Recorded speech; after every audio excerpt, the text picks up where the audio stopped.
अस्सलाम वालेकुम दोस्तों, कहिड़ा हाल आहिनि? ख़ुशि आहियो? बिल्कुलु ख़ैरु ख़ैरियत अला करे ख़ुशि हुजो, आबाद हुजो, हमेशह गुलनि जा टहकंदा टहंदा रहो। इहा ई त मुंहिंजी दुआ आहे तव्हां दोस्तनि जे लाइ, पिणी प्यारनि जे लाइ, ऐं मुंहिंजी अदड़नि जे लाइ, मुंहिंजे अदड़नि जे लाइ, भाइरनि जे लाइ, जेके मुंहिंजा मूंखां जेके उमिरि में वॾा आहिनि उन्हनि जे लाइ इहे प्यार वारा लफ़्ज़, प्यार भरिया लम्हात अवां दोस्तनि जे लाइ।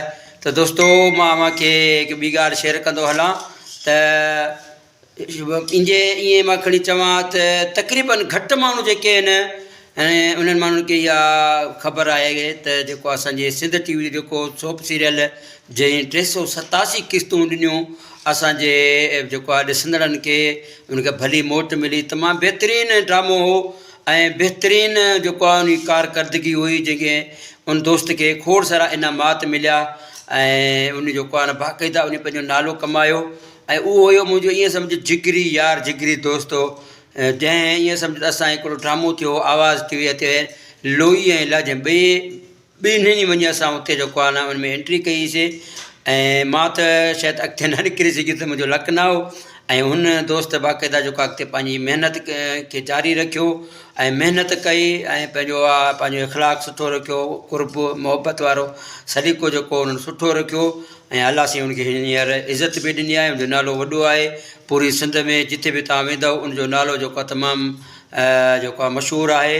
ऐं कुझु दोस्त शायदि उन्हनि खे बाए फेस न सुञाणींदा हुजनि, अचो त मां उन जी शख़्सियत जी अव्हां सां मुलाक़ात करायां त उहा शख़्सियत कहिड़ी आहे ऐं उनजो नालो छा आहे ऐं उहे केरु आहिनि। ज़ाहिर आहे माण्हू सभु ॾिसनि पिया त उनजो डायरेक्टर हुयो फर्ज़ंद मलिक उर्फ़ खजू। खजू केरु आहे दोस्तो? ही आहिनि असांजा सिंध टीवी जा डायरेक्टर मोहतरम जनाब फर्ज़ंद मलिक खजू साहिबु। साईं अस्सलाम वालेकुम। वालेकुम सलाम काज़ साहिबु, कहिड़ो हाल आहे? ख़ुशि आहियो? बिल्कुलु ख़ैरु ख़ैरु अल्हम्दुलिल्लाह सर, ख़ुशि आहियो? बिल्कुलु, तव्हां ॿुधायो? अल्हम्दुलिल्लाह दुआऊं, तव्हां ॿुधायो? माशाअल्लाह ज़बरदस्त। साईं मतिलबु तव्हां हिते आयो, प्रोग्राम अटेंड करणु आया आहियो, ऐं किथां आया आहियो सर? सर मीरपुर मातेलो। जी जी, असांजा सिंध टीवी जा बहितरीनु डायरेक्टर जंहिं 387 क़िस्तूं जेको आहे 383 क़िस्तूं जंहिं असांखे ॾिनियूं, असांजे जेका सोप सीरियल तमामु बहितरीनु सोप सीरियल ही जेका ईअं सम्झ त मां पंहिंजी ॻाल्हि कयां त जेका मूंखे नालो मिलियो, मुंहिंजी शोहरत मिली, उहा शायदि कंहिं ड्रामे में न मिली।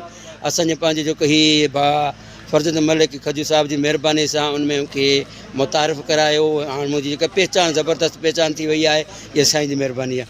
साईं वॾी महिरबानी, तव्हां असांजे प्रोग्राम अटेंड कयो, तव्हांजा लख थोरा लख लाइक़ ऐं ॻणण जोगा न आहिनि। अलाह अव्हांखे आबाद रखे, हमेशह गुलनि जा टहकंदा रखंदा। त असां रोज़ अर्ज़ु कंदो आहे त वीडियो ठाहे ॾियो, हाणे ठाहे नथा सघूं, तंहिंजे करे काज़ी साहिबु कहिड़ो चैनल थी? सतार काज़ी व्लॉग्स। सतार काज़ी व्लॉग खे क़ुरान खे वञो लाइक कयो, कमेंट कयो, चओ त मेड़ खणी जो ड्रामे में नालो हुयो उहो ड्रामे वारो नालो बि तव्हां कमेंट में लिखो ऐं मुंहिंजे हिन चैनल खे सब्सक्राइब बि कयो ऐं लाइक बि कयो। तव्हां दोस्तनि जी वॾी महिरबानी।